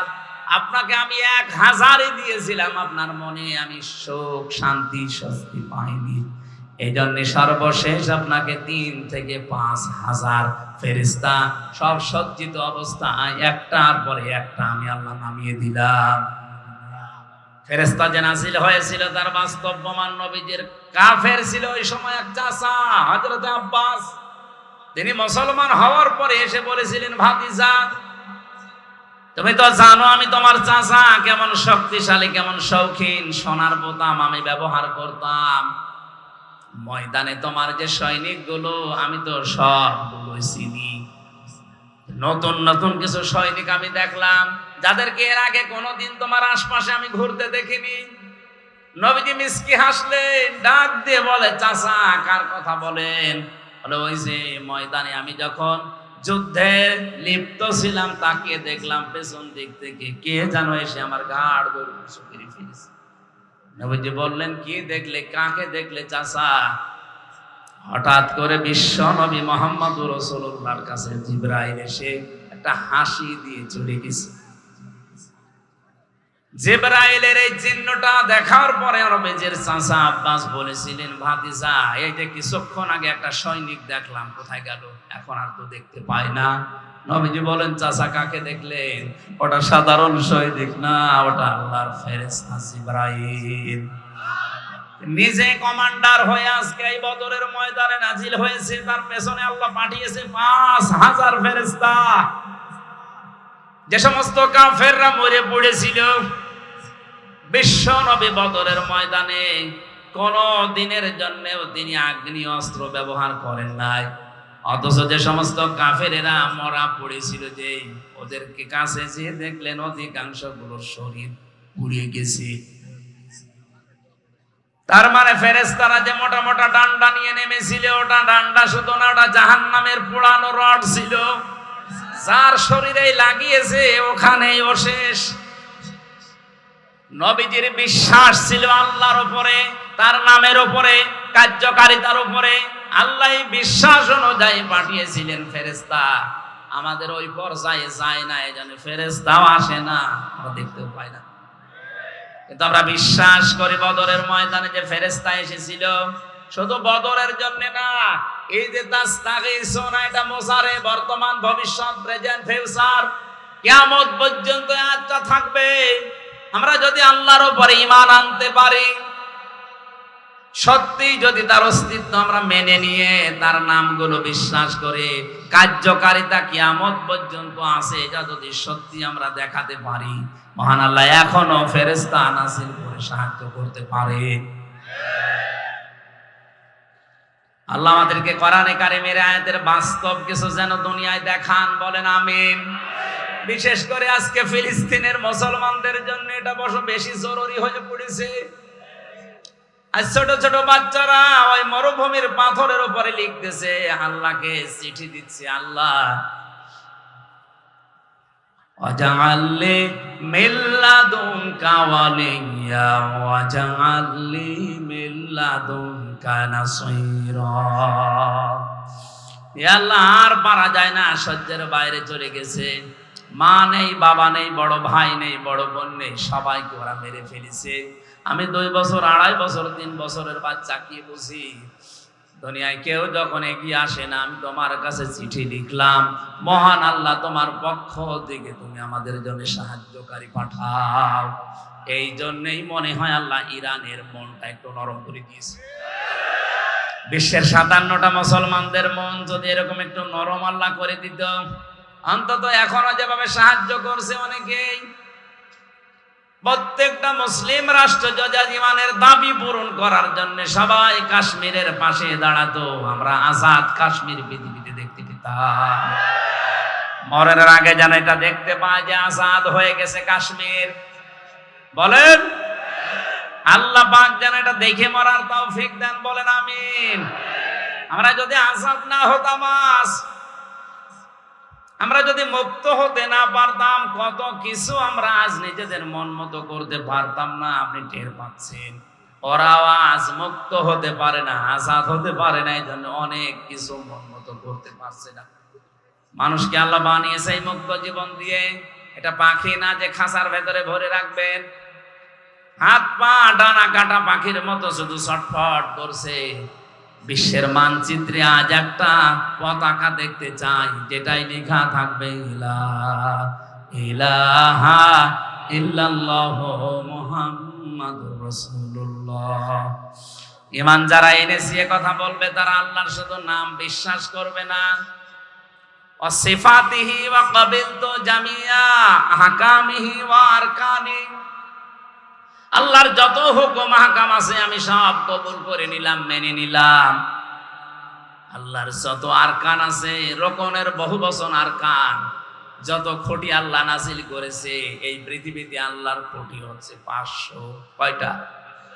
এই যে 1টা 2টা 3টা 5টা খুঁটি দেখতে পাচ্ছেন, এই প্যান্ডেল ঠিক রাখার জন্য, আল্লাহর বিধান এই পৃথিবীতে কায়েম রাখার জন্য 500 খুঁটি দরকার। ওই 500 খুঁটি আল্লাহ কোরআনে কারিমে দিয়েছেন। প্রতিটি খুঁটি আমি মেনে নিলাম, যেখানেই খুঁটি দেখবো খুঁটির বাইরে আমি যাব না। এর নাম ঈমান আনা। এর নাম কি? আমরা ঈমান আসলে পেয়েছি, ঈমান আমরা আনতে পারি না। সে ছোটকালে কায়দায় যেটা পড়িয়েছিল মক্তবে হুজুরেরা, আমানতু বিল্লাহি কামা হুয়া বিআসমাইহি ওয়া সিফাতিহি ওয়া ক্বাবিলতু জামিয়া আহকামিহি ওয়া আরকানি, এটার উপরে আমাদের বাকি জীবন যেন আমরা ঈমান এই নিয়ে সেট করতে পারি, বলেন আমিন। এভাবে যারা সত্যি ঈমান আনবে, ওয়া আমিলুস সালিহাতি, 2 নম্বরে যে মানুষগুলো এই ঈমানের দাবি অনুযায়ী এই যে 500 নাম বিশ্বাস করেন, নামের কার্যকারিতা আছে মেনে নেন, এভাবে যারা ঈমান আনার পরে ভালো ভালো কাজের আঞ্জাম দুনিয়ায় দেবে। আমলের বাংলা অর্থ কাজ। আমল মানে কাজে পরিণত করে দেখাবে। এখন সলিহাত বহু বচন আল্লাহ দিলেন, ভালো কাজ কোনটা? আমাদের এই বাংলাদেশ, ভারত, পাকিস্তান, এই সমস্ত দেশে আমরা অনেকেই মনে করি ভালো কাজ মানে শুধু নামাজ পড়া, রোজা রাখা। এক কথা বলছে না, ভালো কাজ মানে জিকির করা না। পৃথিবীর সব চাইতে ভালো কাজ হচ্ছে এই পৃথিবীর ময়দানে আল্লাহর বিধানকে ইজহার করা, প্রকাশ করা, বিজয়ী করার জন্য চেষ্টা করা। আনা আকিমুদ্দিন, দিন কায়েম করো, ওয়ালা তাতাফাররাকু ফি, এই বিষয়ে কোনো ফতোয়াবাজি করবা না। সুতরাং বাংলাদেশে আজ যারা দিন কায়েমের জন্য চেষ্টা সাধন না করে এর বিরুদ্ধে আরো ফতোয়াবাজি করে, বুঝবেন এগুলো প্রকাশ্য দুশমন। ওদের জব্বা যতই বড় থাক, ওদের দরবারে যতই মানুষ হোক, ওদের ঘোমটা যত বড় হোক, দিন কায়েমের বিরোধিতা যারাই করবে ওরা আল্লাহর শত্রু, রাসূলের শত্রু, আমাদের শত্রু। কারণ পৃথিবীর যত নবীর শরীয়ত দেখবেন হয়তো কম বেশি কিছু পাবেন। এক নবীর শরীয়তে যেটা ফরজ ছিল আর এক নবীর শরীয়তে সেটা নিষেধ ছিল। কথা বলে না কেন? কিন্তু দিন কায়েম করো এই শব্দটা পৃথিবীর যত নবী আল্লাহ পাঠিয়েছেন প্রত্যেকটা নবীকে বলেছেন এটা ফরজ। ওয়ালা তাতাফাররাকু ফি, এই বিষয়ে কোনো ফতোয়াবাজি চলবে না। আর বাংলাদেশে অনেক আলেম নামে জালেম যত ফতোয়া সব এই দ্বীনের মুজাহিদদের বিরুদ্ধে, ইসলামী আন্দোলনের বিরুদ্ধে ফতোয়া দেয়। ওর ইমানই চলে গেছে। আর ওরাই বলে যে ইসলামী আন্দোলন দুনিয়া যারা করে তাদের নাকি আকীদা ঠিক নেই, ওদের ওয়াজ শোনা যাবে না। এটা টাটকা নির্ভেজাল শয়তান। সূরা শুরার 13 নম্বর আয়াতে আল্লাহ দলিল দিয়েছেন 4 জন নবীর নাম দিয়ে। কয়জন? হযরত ঈসা নবী, হযরত মুসা নবী, হযরত ইব্রাহিম নবী, হযরত নূহ নবী। এত বড় বড় পাওয়ারফুল 4 জন নবীকে ডাক দেওয়ার পরে নবীকে বললেন, হে নবী, আপনাকে আমি ওহী করলাম আন আকিমুদ্দিন, আপনি আর যাই করেন দুনিয়াতে দিন কায়েম করবেন। দিন কায়েম মানে শুধু পায়খানায় বলেন, শুধু খাবার খাওয়াই, শুধু সন্তান জন্ম দেওয়াই না, টয়লেট থেকে শুরু করে আন্তর্জাতিক জীবন পর্যন্ত যেখানেই যাবেন ওখানেই দিন আছে না নেই? টয়লেটে গেলে দিন আছে, এইটা আপনি মেনে নিলেন যে বাম পা দিয়ে প্রবেশ করা, দোয়া পড়া, কিছুক্ষণ বসে থাকা, এরপরে গান্দা জিনিস বের করে বের হওয়ার সময় ডান পা দিয়ে বের হয়ে দোয়া পড়া, হয়ে গেল না? মানে আবার কি আছে ওখানে যে খাবার খাবে? আপনি তো এইটাই করেন টয়লেটে, বাম পা দিয়ে বলেন আল্লাহুম্মা ইন্নী আউযু বিকা মিনাল খুবুসি ওয়াল খাবাইস, এরপরে আর কিছু পড়েন না, বসে থাকেন। কিছুক্ষণ পরে যখন বেরিয়ে আসেন ডান পা দিয়ে কি বলেন আপনি? গফরানাকা, হে আল্লাহ আমি ক্ষমা চাই তোমার কাছে, এতক্ষণ তো তোমার জিকির আজকার করতে পারিনি এই 10-15 মিনিট, এইজন্য আমি মাফ চাই। আলহামদুলিল্লাহিল্লাযী আযহাবা আন্নিল আযা ওয়া আফানি, প্রশংসা সবাই আল্লাহর জন্য যিনি আমার পেট থেকে গন্ধ জিনিসগুলো বের করে দিলেন, আমাকে স্বস্তি দিলেন, শান্তি দিলেন, নিরাপত্তা দিলেন। বলেন সুবহানাল্লাহ। টয়লেটে যাওয়া, আসা, বসে থাকা, এই কথাগুলো দিন অনুযায়ী হয়েছে না হয়নি? বলেন। এইটা শুনে তো অনেকেই বাহবা দিচ্ছে, হুজুর বলেন, আরো বলেন, দরকার 10 মিনিট বলেন। আরে ভাই, টয়লেটের এই 15 মিনিট যদি দিন হয়, মুহাম্মাদুর রাসূলুল্লাহ 10 বছর কোরআন দিয়ে রাষ্ট্র চালিয়েছিলেন, ওইটা কি? ওইটা আপনার কাছে রাজনীতি মনে হয়? ওইটা দিন না? এই যে বোঝার পরও না বোঝার ভান করে থাকেন আপনি, মানুষ কি কলেরা এত সহজ ভাবে বুঝলেন যে দিন পায়খানায় 10-15 মিনিট এটা দিন হয়ে গেল, বিয়ে শাদী করার সময় দিন হয়ে গেল, সন্তান জন্ম দেওয়ার সময় দিন হয়ে গেল। আর 10টা বছর নবীজি কোরআন দিয়ে পরিবার সমাজ রাষ্ট্র চালালেন, এইটা আপনার কাছে রাজনীতি মনে হচ্ছে? এই জন্য দিন কায়েম করা এটা নফল না, সুন্নত না, ওয়াজিব না, এটা ফরজ, প্রত্যেকের জন্য ফরজ আইন। এটা যে যেখানে আছে ওখান থেকে ওর টার্গেট থাকা লাগবে, আল্লাহর এই জমিনে কি করে আল্লাহর বিধান কায়েম হয়।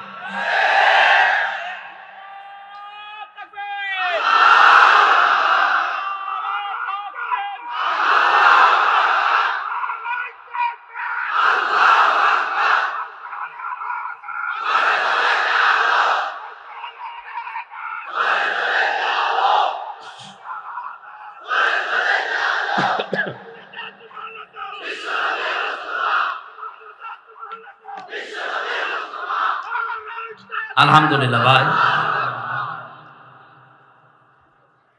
তাহলে আমলে সালেহ বলতে আমাদের যে ভ্রান্ত ধারণাটা আছে, পৃথিবীর সবচাইতে বড় আমল হচ্ছে দিন কায়েম করার আমল। সাহাবায়ে কেরাম এইটা বুঝেছিলেন, এই জন্য 11 বছরের মাজমুবি জীবন দিতে দ্বিধাবোধ করেননি। আর নবীর কাছে যে বলেছেন, হে নবী আপনারা আমার 2 ভাইকে নেন। নবীজি বলেন, তুমি তো ছোট, মাপে বুঝতে চাও না। মাপে বুঝি না, তাতে কি হয়েছে, আপনি শক্তি পরীক্ষা করেন। দেখেন তো ওরা ভালো কাজ বলতে বুঝেছিল আল্লাহর জমিনে দিন কায়েম করা, আর আমরা এই কাজকে দুনিয়ার কাজ মনে করে, এই কাজকে রাজনীতি মনে করে অনেকের ছেলে মেয়ে স্ত্রী নিজেও যেতে চায় না, এদেরকেও দিতে চায় না। আমি আশা করছি আপনার এই ছোট কথা আপনি বুঝেছেন। না বোঝার ভান করে থাকলে এদিকে আসেন, ঝড়ি কোদাল দিয়ে বোঝাচ্ছি। আমল এইটাই পৃথিবীর শ্রেষ্ঠ আমল। আমি এটা তো বানিয়ে বলছি, বলেন। আজ এই দেশের 18 কোটি মানুষের 96% মানুষ যারা মুসলমান দাবি করছে, তাদের ছেলেকে, মেয়েকে, স্ত্রীকে, ভাতিজাকে, ভাইজিকে যদি এই মনে করে দিতাম যে এই ভালো কাজ সবাই মিলে করো নামাজ পড়ার মতো, এ দেশে দিন কায়েম হতে আর বেশি দেরি হবার কথা। আপনি নামাজও পড়ছেন, রোজাও রাখছেন, হজ করে আসেন, যাকাত দেন, বড় জুব্বা গায়ে দেন, আর দিন কায়েমের জন্য যারা আন্দোলন করে এদের কথা শুনলে আপনার কাছে রাজনীতি মনে হয়, বলে দিনকাল ভালো না, দরকার নেই। আমিল সালিহাত হচ্ছে না আপনার ঈমান অনুযায়ী। এজন্য ভালো কাজ এখান থেকে শুরু করা দরকার। আজকে দিনের বেলায় মাহফিল ছিল দিনাজপুরের কাহারুল, ওখানে এই ফাস্তা সাহারাহুর ব্যাখ্যা করতে যে ফাহাল্লা হালালাহু ওয়া হারামা হারামাহু, কি করে আমরা আজ হালালকে হালাল জানার পরও মেনে নিতে পারি না, হারামকে হারাম জানার পরও ছেড়ে দিতে পারি না, কেন পারি না, ওর ব্যাখ্যা দিয়েছিলাম। ওখানে যারা বসেছিল অনেকেই বুঝেছে যে আসলেই তো দিন কায়েম না থাকলে, ইসলাম যদি বিজয়ী না হয়, হালাল জানার পরও মানা যায় না এমন জায়গাও আছে, হারাম জানার পরেও মানা যায় না এমন জায়গাও আছে। সব যোগ্যতা আমার আছে, ফার্স্ট ক্লাস ফার্স্ট আমি, এরপরও বিশ্ববিদ্যালয়ে ঢুকতে হলে শিক্ষক হিসাবে 35 লক্ষ টাকা আল্লাহর ওলিকে দেওয়া লাগবে। এটাকে আমি বেশি বলে ফেললাম? এই যে 40 লাখ টাকা নিয়ে বসে আছে, হবে না। অথচ এর চাইতে যার রোল নাম্বার ছিল 72, 82টা ছেলে মেয়ে, 72 রোল নাম্বার তার 40 লাখ টাকার কারণে হয়ে যাচ্ছে এই চেয়ারে বসে আরো অবৈধ কাজ সে করার সুযোগ পাবে। আরে ফার্স্ট ক্লাস ফার্স্ট এর দেবে না, কারণ এর মামা নেই। এই যে জানার পরও আমরা হারামকে হালাল হারাম বলে ছেড়ে দিতে পারছি না, এরকম পরিবেশ দেশে শুধু এই যাই আর নেই। আজ কোর্ট কাটাচ্ছে, যান আদালতে যান, 3টা বছর তো আমি দেখলাম, আমার তো মনে হয় আদালতের ইট পর্যন্ত টাকা চাই। বিশ্বাস হচ্ছে না, ঠাকুরগাঁও আদালতে যান, কোর্টের ইট পর্যন্ত বলবে ওই 10 টাকা দিয়ে যান। এই জন্য কোরআন যদি বিজয় না থাকে, এই দেশে আপনি মরেও শান্তি পাবেন না। মরণের সময় আপনার ঈমান নসিব হবে না, বেঈমান হয়ে মরবেন। আল্লাহ এই সহজ কথাটাকে তুমি সহজ ভাবে আমাদের ব্রেনের ভেতরে ঢুকিয়ে দাও। এটা রাজনীতি মনে করে, জঙ্গিবাদ মনে করে যদি এড়িয়ে যেতে চান, আপনি কিন্তু বেঈমান হয়ে মরবেন। দিন কায়েমের আকাঙ্ক্ষা নেই। নবীজি বলেছেন ও মরতে গেলে মুনাফিক হয়ে মরবে। আল্লাহ তুমি আমাকে সহ যারা এসেছি আমাদেরকে বাঁচাও, আমরা যেন শাহাদতের মরণ পাই, বলেন আমিন। নেক কাজ এই একটা একটা করে এরকম কোরআনে কারিমে আসে। নেক কাজের কথা কয়টা? 500। কয়টা? ঈমান আনার পরে যারা নেক কাজগুলো আঞ্জাম দেবে, কানাত লাহুম জান্নাতুল ফিরদাউসি নুজুলা, আল্লাহ তাআলা বলেন তাদের জন্য আমি জান্নাতুল ফিরদাউস মেহমানদারি করার জন্য রেখে দিলাম। আমার ভাইরা, মেহমান যত দামি হয় তার জন্য প্রস্তুতি তত আগে থেকে নেওয়া হয়। আমি এলাকায় আপনাদের মেহমান, যেহেতু আজ 3 বছর জেলে, আর এর আগে 1 বছর আসি না, 4 বছর পরে আসতেছি, এজন্য এলাকায় ধুম পড়েও গেছে এরকম বেশি। আমার মনে হয় আশপাশে 3-4 থানার ভেতরে খবর নিয়ে দেখেন, প্রত্যেক বাড়িতে মেহমান পড়ে গেছে। এটা জিবরাইল আসবে এই কারণে, বলেন, যেহেতু আপনারা আমাকে দামি মেহমান মনে করেন, মেহমান যত দামি হয় তার জন্য প্রস্তুতিও তত আগে থেকে 8-60 করে নেওয়া হয়। এই খরচ হচ্ছে আপনাদের এরকম, এক কথা বলছেন না কেন? 2 দিন 3 দিন 4 দিন করে মেয়ে জামাই ওর জামাই ওর জামাই সব এসে রয়েছে। পৃথিবীর শ্রেষ্ঠ মেহমান যিনি, মুহাম্মদুর রাসূলুল্লাহ সাল্লাল্লাহু আলাইহি ওয়াসাল্লামকে দিয়ে আল্লাহ জানিয়েছেন, হে নবী, ঈমান যারা আনবে, এর উপরে আমল করবে, এরা যেহেতু আমার শ্রেষ্ঠ মেহমান হয়ে গেছে, এদের মেহমানদারি যে নুজুলা এর ব্যাখ্যায় আমি পড়েছি। এই মেহমানদের জন্য সর্বোচ্চ প্রস্তুতি 70টা গেট আমি আল্লাহ তৈরি করে রাখবো। প্রতিটি গেটে আমার 70,000 করে ফেরেশতা পাহারা দেবে। বিশাল বিশাল তোরণ বানানো হবে।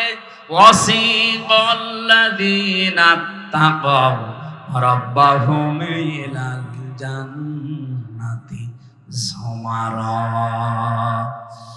বিশাল বিশাল গেট, ফেরেশতারা প্রতিটি গেটে দাঁড়িয়ে আছে। এই ফেরেশতারা আপনাকে দেখার পরে বলবে, আল্লাহর বান্দা চলো চলো, যেতে হবে। মনে করবেন যে প্রথম গেট যদি এত সুন্দর হয়, এই মনে হয় জান্নাতের গেট। যতটুকু ঢোল, যতটুকু ঘটি বাটি লোটা যায় আছে, ব্যাগপত্র নিয়ে বসে পড়বে মানুষ। ইবনে কাসির মুফাসসির বলেন, মানুষকে বসে পড়া দেখে ফেরেশতারা হাসবে। করেন কি, এ তো মেন গেট না, কেবল গেট আরম্ভ হয়েছে। এরকম 70টা গেট আপনাকে পার হওয়া লাগবে।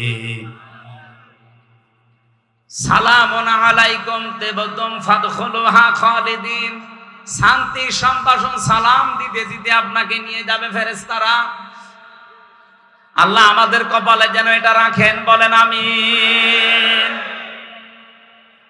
আল্লাহ পাক বলেন, এই মেহমানদারি করার জন্য আমি নিজে সবচাইতে বড় স্তর যেটা জান্নাতুল ফেরদাউস, এইটা রেখে দিলাম। খালিদিনা ফিহা, চিরকালের জন্য এই বাগানে তোরা ঘোরাফেরা করবি। লা ইয়াবগুনা আনহা হিওয়ালা, কোনদিন আর এই বাগান থেকে তোর বের হওয়া লাগবে না, তোর বের করেও আমি আল্লাহ দেব না, বলেন আমিন। যে বড় স্তরের নাম বললাম, বড় দরজার নাম ফেরদাউস। নাম বললাম কি? এই জান্নাতের ওয়ারিশ, উত্তরাধিকারী। বাবা মারা গেলে যেমন হারুন নিজেই তার বাবার সম্পদের উত্তরাধিকারী হয়ে যায়, এটার জন্য আর গ্রামের লোক ডাকা লাগে না। আল্লাহ কোরআনে দিয়েছেন 8টা গুণ দুনিয়ায় যারা অর্জন করবে, এই মানুষগুলোর জন্য আমি আল্লাহ জান্নাতুল ফেরদাউসকে উত্তরাধিকারী হিসাবে ওয়ারিশ বানিয়ে দিলাম। উলাইকা হুমুল ওয়ারিসুন আল্লাযীনা ইয়ারিসুনাল ফিরদাউসা হুম ফিহা খালিদুন। এরাই আমি আল্লাহর জান্নাতের অধিকারী ওয়ারিশ। এরা ওই জান্নাতুল ফেরদাউসের উত্তরাধিকারী, যেখানে ঢোকার পরে আর কোনোদিন তার বের হওয়া লাগবে না। যেভাবে সেভাবেই হোক আল্লাহ আমাদের এই ছোট্ট জীবনটা যেন পার করিয়ে বিশাল বাগানের উত্তরাধিকারী হওয়ার তৌফিক আমাদের কপালে লিখেন, বলেন আমিন। যে 8টা গুণ অর্জন করলে এখানে যাওয়া যায়। কোরআনে কারীম থেকে আমি উল্লেখ করছি, দেখেন তো আমাদের ভেতরে পাওয়া যাচ্ছে কিনা। قد أفلح المؤمنون الذين قد أفلح المؤمنون الذين هم في صلاتهم خاشعون। 100টা যে স্তর আছে জান্নাতের, সর্বোচ্চ স্তরের নাম ফেরদাউস। এই দরজা দিয়ে আল্লাহ তাদেরকে উত্তরাধিকারী হিসাবে প্রবেশ করাচ্ছেন। এই পৃথিবীর ময়দানে যারা নামাজের ভেতরে খুশু পয়দা করে, এখন যে নামাজই পড়ে না তার খুশু আছে, অন্তত নামাজ পড়বে, খুশু পাওয়া যাবে, সে হবে উত্তরাধিকারী। খুশুর যে ব্যাখ্যাগুলো পেয়েছে তার অন্যতম ব্যাখ্যা, নামাজে দাঁড়িয়ে সে শীতল হয়ে পড়বে। অনেকে এখানে নামাজও পড়ে, নামাজে দাঁড়িয়ে এদিক ওদিকে তাকায়, মশা লাগলে মেরে। কথা বলে না, কয়টা ফ্যান আছে অনেকে গুনতেছে, যে এসির বাতাস তো আমার গায়ে লাগে না, দেখে একটু ঘুরিয়ে দিত যদি। খুশু কি এইটা? এক সাহাবী নামাজে দাঁড়িয়ে একটু কাপড় চোপড় এভাবে টানছিলেন, বিশ্বনবী বললেন ওর ভেতরে যদি খুশু থাকতো কখনো ওর হাত এভাবে নড়াচড়া করতো না। আমরা নামাজে দাঁড়িয়ে একেবারে শীতল পাটির মতো, পাথরের মতো এরকম যেন হয়ে যেতে পারি নামাজে। আল্লাহর কসম, কোরআন আমার সামনে নিয়ে এই ছোট জীবনের 3টা বছর যে ছিলাম এক ঘরে, আমি দেখেছি নামাজে যদি খুশু তৈরি হয় আর সত্যিই যদি মানুষ নামাজে দীর্ঘক্ষণ দাঁড়িয়ে দীর্ঘক্ষণ সেজদা মন মতো দিতে পারে, একটা অনির্বচন সুখ আল্লাহ আলাদা তারে দান করে, যেটা স্বামী স্ত্রীর ব্যবহারও আপনি পাবেন না। এমন একটা অজানা আবেশ, অজানা শান্তি আপনাকে আল্লাহ দান করবে। আজকে এই সেজদা দেবেন ভোর রাতে, আজান হওয়ার ঘন্টা খানিক 1.5 ঘন্টা খানিক আগে ওঠেন, অন্তত 10 রাকাত না 2 রাকাত নামাজ আদায় করেন। বিশাল লম্বা একটা সেজদা 40-45 মিনিট পড়ে থাকেন। বলেন কি বলবো, কি বলবেন? মানে ওই আরবিতে কথা বলতে না পারলে বাংলায় বলবেন মনের কথাগুলো, যে আল্লাহ আমার ওই অসুবিধা আছে, ওই ঝামেলায় পড়েছি, আমার ওই অসুখটা হচ্ছে, আমার এরকম মানে টয়লেটের ভেতরে রক্ত পড়ছে, যত রকমের অসুস্থতা আছে, অসুবিধা আছে, বিপদের কথা আছে, সেজদায় পড়ে যদি চোখের পানি ফেলতে পেরে বলতে পারেন বাংলায়ও, দেখবেন একটা আলাদা শান্তি পাচ্ছে। ওটা আল্লাহ সবাইকে দেয় না, যে মানুষগুলো নামাজের ভেতরে খুশু আর খুজু তৈরি করে, ভয় নিয়ে যারা নামাজ আদায় করে। আল্লাযীনা হুম আনিল লাগবি মুরিদুন, এই পৃথিবীতে যে মানুষগুলো অনর্থক কথাবার্তার কাজ থেকে যারা নিজেদেরকে বিরত রাখে। আজ দোকানে বসলে আপনার মুখ ঠিক থাকে না, কথা বলতে আছেন, 100টা কথা বলে 80টা মিথ্যা কথা। এজন্য কোনো কাজ না থাকলে চুপ করে থাকবেন। মাংসমাতা না যা, যারা চুপ থাকে সে নাজাত পাওয়ার একটা পথ পায়। 3 নম্বরে যারা যাকাত আদায় করে, যাকাত শুধু সম্পদের না, শরীরের যাকাত আছে। এই কথা বলছেন না কেন? আপনার এই ধানের যাকাত আছে, গমের যাকাত আছে, ভুট্টার যাকাত আছে। এই যাকাত গুলো আজ আদায় করি না, এজন্য আমাদের সম্পদ গুলো আজ আল্লাহ পবিত্র করে রেখেছে। উত্তরাধিকারী জান্নাতুল ফেরদাউসের হতে হলে যাকাত শরীর থেকে শুরু করে প্রতিটি জিনিসের আদায় করতেই হবে, মাস্ট বি। 4 নম্বরে যারা যৌন অঙ্গকে হেফাজত করে রাখে, এটা নষ্ট করার জন্য আকাশ সংস্কৃতির নামে সূক্ষ্ম সূক্ষ্ম ষড়যন্ত্র চলছে।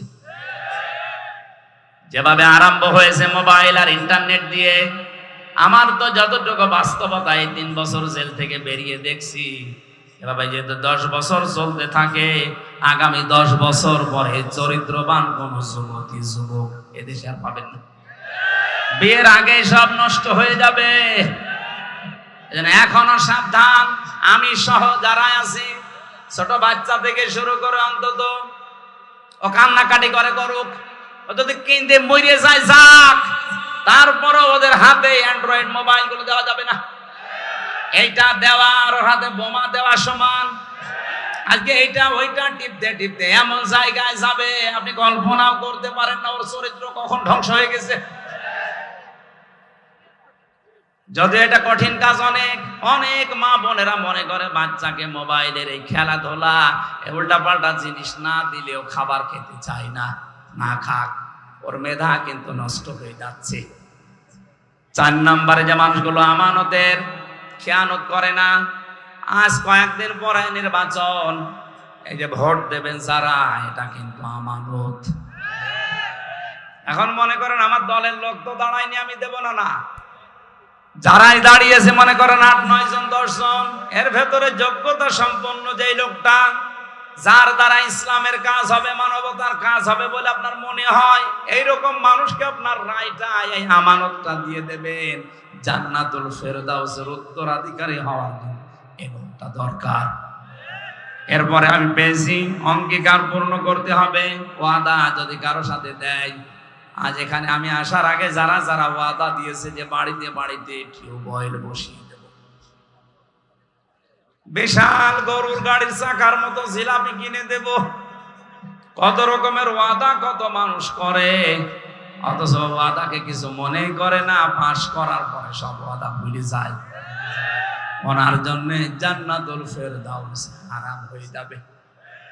ওয়াদা ঠিক রাখবেন, ওয়াদা যদি করেন, আর যদি ওয়াদা করতে না পারেন, ঠিক রাখতে না পারেন, করবেন না। এরপরে আছে নামাজে যত্নবান হওয়া। আল্লাহ রাব্বুল আলামিন কোরআনে কারিমে এই যে গুণগুলো দিয়েছেন, যদি কেউ অর্জন করতে পারে, মহান আল্লাহ তাকে এই বিশাল ফেরদাউসের উত্তরাধিকারী হিসাবে কবুল করে নেবেন। আমি সব প্রত্যেকটি মানুষকে আল্লাহ যেন এটা কবুল করেন, আমিন। দ্বিতীয় নম্বর দরজার নাম পেয়েছিলাম জান্নাতুল মাওয়া। আমা আদরাকা মা ইল্লিয়ুন। হে নবী, আপনাকে ওরা জিজ্ঞাসা করে ইল্লিন কি, বলেন এটা একটা জান্নাত, এর উপরে আর নিচে জান্নাতুল মাওয়াটা সাজানো আছে। দুনিয়াতে যেই মানুষগুলো আল্লাহকে ভয় করে সব অন্যায় কাজ থেকে নিজেকে বাঁচিয়ে রাখতে পারে, তার জন্য জান্নাতুল মাওয়া আল্লাহ রেখে দিয়েছেন। আল্লাহ আমি সব প্রত্যেকের জন্য যেন জান্নাতুল মাওয়ার ব্যবস্থা করেন, আমিন। দারুল মাকাম আছে, দারুল করার আছে, দারুল খোলদ আছে, এরকম একটা একটা করে 100টার বর্ণনা আমি পেয়েছি কোরআনে কারিমে। আল্লাহ যে একটা সর্বোচ্চ স্তর ফেরদাউস, আমি সব প্রত্যেকের উত্তরাধিকারী হওয়ার তৌফিক দান করেন, আমিন। পারিবারিক জীবনে দাম্পত্য কলহর যে বইটা আমি লিখেছিলাম, ওই গাড়িতে পাওয়া যাবে, যাওয়ার সময় স্ত্রীকে এবং স্ত্রীরা স্বামীকে কিনে পড়াশোনা করার চেষ্টা করে। আল্লাহ আমাদের পারিবারিক জীবনে যেন জান্নাত দান করেন, আল্লাহুম্মা আমিন। লা ইলাহা ইল্লা আনতা সুবহানাক ইন্নী কুনতু মিনাজ জালিমিন। লা ইলাহা ইল্লা আনতা সুবহানাক ইন্নী কুনতু মিনাজ জালিমিন। ফাস্তাজাবনা লাহু ওয়া নাজ্জাইনাহু মিনাল গাম্মি ওয়া কাযালিকা নুনজিল মুমিনিন। রব্বুল আলামিন প্রচন্ড এই গরমে ঠাকুরগাঁও রানী শঙ্কর থানার এই বনগাঁও যুব সমাজ কর্তৃক আয়োজিত তাফসীর মাহফিলে গভীর রজনী, এখন প্রায় রাত 12টা বেজে গেল। এত রাত পর্যন্ত জান্নাতুল ফেরদাউসের অধিকারী হওয়ার যে যোগ্যতা গুলো তুমি দিয়েছো, আমরা শুনছিলাম, জীবনে মেনে নেওয়ার জন্য আমাদের মানার তৌফিক দিয়ে দাও। আয়োজনে সওয়াব যদি দিয়ে থাকো আমাদের নবীর রওজায় পৌঁছিয়ে দাও। যারাই চেষ্টা করেছে আয়োজনের জন্য, প্রত্যেকের জীবনের নেক মাকাসাদ পূরণ করে দাও। তোমার যে বান্দাগুলো মানুষের খেদমত করবে বলে আকাঙ্ক্ষা পেশ করেছে, বিশেষ করে সাইদুল হক, আহমেদ হোসেন, আব্দুল কাদের, সোহেল রানা সহ, বাবর আলী ভাই সহ, মোজাম্মেল হক সহ যত মানুষ নিজেদেরকে জনগণের খাদেম বানাবে বলে আকাঙ্ক্ষা দিয়েছে, তোমার এলমে যার প্রতি জানা আছে যে তার দ্বারা তোমার ইসলামের জনগণের কাজ হবে, আল্লাহ তুমি তাকে মালা পরিয়ে দিও। মা বোনেরা পর্দার আড়ালে বসে আছে, খাদিজার মতো, আয়েশার মতো তাদেরকে বানিয়ে দাও। আমাদের সবাইকে তুমি রোগ শোক থেকে হেফাজতে রাখো আল্লাহ। এই ঠাকুরগাঁও জেলার ডিসি, এসপি, টিওনো, ওসি যত মানুষ দায়িত্ব পালন করছে আমাদের জানমাল ইজ্জত আবরু হেফাজতের জন্য, আল্লাহ এদের দায়িত্বটা তুমি ইবাদত হিসাবে কবুল করে নাও। এই জেলার মাটির নিচে যারাই ঘুমিয়ে আছে, কবরটা তুমি কোরআনের ইজ্জতে জান্নাত বানিয়ে দাও। নবীজি জানিয়েছেন, কোরআনে কারিমের আলোচনা যেখানে হয় ওই এলাকায় 40 দিন কবরের আযাব মাফ হয়ে যায়। আল্লাহ তাআলা কোরআনের বিশাল ইজ্জতের কারণে এলাকার মানুষের কবরগুলো কিয়ামত পর্যন্ত ক্ষমা করে দাও। যত অতিথি বসে আছে, মনের ভেতরে যার যে কামনা বাসনা আছে, আমাদের জায়েজ আশাগুলো পূর্ণ করে দাও। যে বাড়িতে এসে বসেছিলাম, এ বাড়ির উপরে রহমত নাযিল করো রব্বুল আলামিন। সারা জীবনের মোনাজাত আমার, আল্লাহুম্মা ইন্নী আসআলুকা শাহাদাতান ফি সাবিলিক ওয়া জাআল মাউতি ফি বালাদি রাসূলিক। সাধারণভাবে মরণ দিও না আল্লাহ, তুমি আমাকে শাহাদাতের মরণ দিয়ে জীবনটা ধন্য করে দিও। সবচাইতে বড় নেক কাজ যেটা, তোমার দ্বীন এই পৃথিবীতে কায়েম করা। অ্যাক্টিভ হয়ে আমাদের মুসলমানদেরকে দায়িত্ব পালন করার সুযোগ করে দাও। ফিলিস্তিনের মুসলমানদেরকে বাঁচাও। বাংলাদেশ অশান্ত করার জন্য যারা সূক্ষ্মভাবে ষড়যন্ত্র করছে, এদেরকে তুমি জাতির সামনে ন্যাংটা করে দাও।